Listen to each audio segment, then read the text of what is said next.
Christ is held forth in the great and spiritual doctrines of the gospel is an offense to natural man, a stone of stumbling and a rock of offense. 1 Peter 2, verse 8. The natural man receives not the things of the Spirit of God, for they are foolishness unto him, neither can he know them because they are spiritually discerned. 1 Corinthians 2, verse 14. They don't have their senses exercised to discern both good and evil. The ways of the Lord, the way of salvation by Christ, which is taught in the doctrines of the gospel, appear right to the godly, but are full of stumbling blocks to wicked men. Hosea 14, verse 9. Who is wise, and he shall understand these things? Prudent, and he shall know them. For the ways of the Lord are right, and the just shall walk in them, but the transgressors shall fall therein. Thus men are naturally prone to entertain such principles as are relishing to the natural corrupt habits of their souls. Number 2, men are naturally very prone to bring their principles to agree with that state of sin that they are in by nature. This men are wont to do two ways, either by maintaining such principles as tend to represent a state of sin to be less dreadful than it is, or by entertaining such principles as allow them to flatter themselves that they are not in a state of sin, but in a state of salvation. First, there is a proneness in natural men to embrace such principles as tend to represent a natural state to be less dreadful than it is. Natural men that hear how dreadful a natural condition is, would fain flatter themselves that their state is not so dreadful as they are told, and this is the source of many false principles. Some flatter themselves that there is no such thing as hell, and thus believe that either that there is no future state at all, or if there be, there is no hell, but that though God threatens men with hell, yet 'tis only to affright them, but never intends to execute them. And if it be so that there is no hell, then a state of sin is no such dreadful state. Others flatter themselves that the torments of hell are not as extreme as they are told of. They can't realize it, that the damned in hell do continually suffer such an exceeding degree of torment as they hear. And some persuade themselves that the torments of hell are not eternal, and that God, after the wicked have suffered a long time, will pity them and even deliver them. So many have openly professed. If so, this mightily eases the minds of wicked men. Let the torments of hell be never so great. Yet if there be an end to them, this is a vast relief to their thoughts.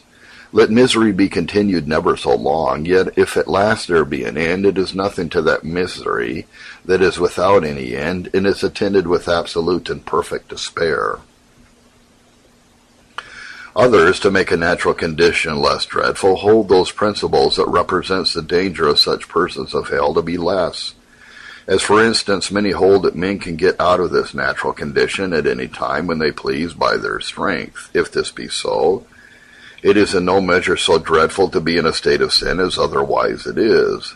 And others that don't hold they can get delivered from a natural condition when they please by their own strength, yet hold that whenever they please to strive after it, God is absolutely obliged by his promise to give them such assistance as should be effectual for their deliverance, so that it is all one as to the certainty of the event, as if they could do it by their own strength. For if they, when they please, can do so much that God is obliged to do the rest for them, then they can be delivered when they please. And if so, a natural condition is in no wise so dreadful as if their deliverance, let them do what they will, be dependent on God's sovereign and arbitrary will and pleasure. If men can get deliverance from a state of sin when they please, this leads exceedingly to make men easy in a perfect neglect of endeavors after deliverance. Another principle that many entertain, whereby a state of sin looks less dreadful, is that, though God is not bound, yet ordinarily that it is an easy thing to be converted, that 'tis but a few prayers and a little reading and meditation and seriousness, and the work is done. Number 2, natural men are very prone to entertain such principles as will allow them to think that they are already delivered from such a state, and have got into a state of salvation.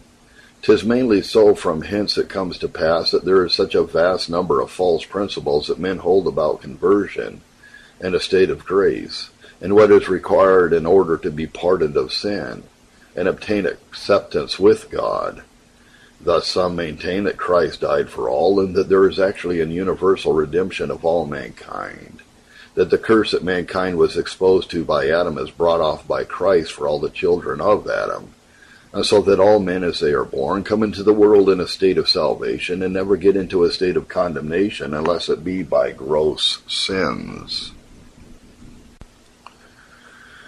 And some hold that though men are born under corruption and guilt, yet that all baptized persons are regenerated in their baptism, and so are brought into a state of salvation, and that all such persons, unless they fall from the grace received in baptism, shall be saved. And if they fall into gross sins and live a long time in never so wicked practices, yet they hold that if they at any time reform and live a better life, that brings them into a state of salvation again. And by this means men easily persuade themselves that they are in a state of salvation.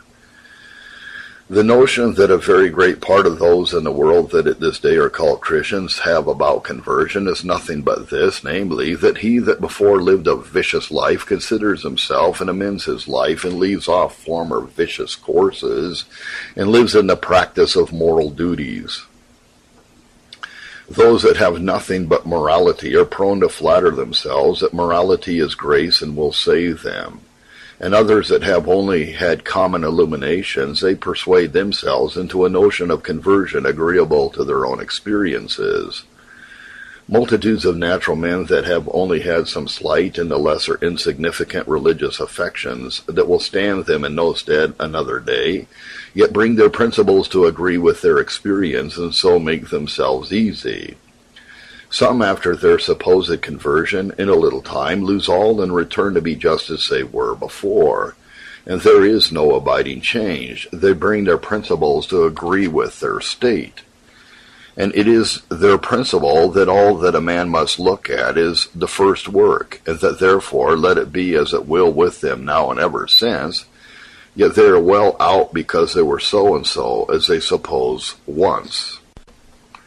Some that live in the practice of gross sins, they so conform their principles to their circumstances as to bring them to be such as will allow of their being godly notwithstanding. It is a principle that some maintain that a man may continue to commit gross sins, and between whiles repent and then commit them again, and so continue all his life. Men greatly differ about the signs of godliness. They chiefly insist upon, and commonly will have such signs as are most agreeable to their own state. The Pharisees of old were persons that were of this sort that we are speaking of under this head. They brought their principles to agree with their state.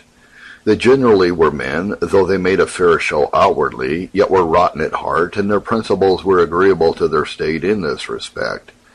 For they held that an external compliance with the law of God was all that was required. They held that a man must not kill, nor commit adultery, but did not condemn inward malice and lusts. They were strict in observance of the ceremonial law and traditions of men, and it was their principle that godliness consisted in these things. Number 3, men are very prone to bring their principles to agree with their practices, and that 3 ways, namely, either by entertaining such principles as shall justify their past practices, or such as tend to uphold them in the practices they are now going on in, or such as allow of those acts and practices they are inclined or tempted to. First, men are ready to entertain such principles as shall justify their past practices.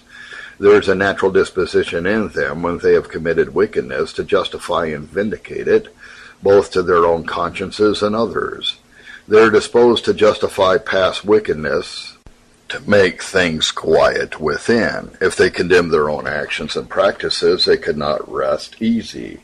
They find that so far as their consciences at any time condemn them and tell them that they have done wickedly and have provoked God, and expose themselves to his wrath by such and such things that they have done, their minds are disquieted, and therefore men contrive ways to justify what they have done to keep their minds easy and quiet. And more especially, men are prone to justify what they have done before men if they are practicers of acts that are known, because if those things they have done are unlawful and are so accounted, they are to their just shame and reproach. And in men's condemning themselves before others for their past acts or practices, there is an appearance of taking shame to themselves and humbling themselves, as it were, making themselves lower than those that they confess to, which the proud heart of man is very averse to.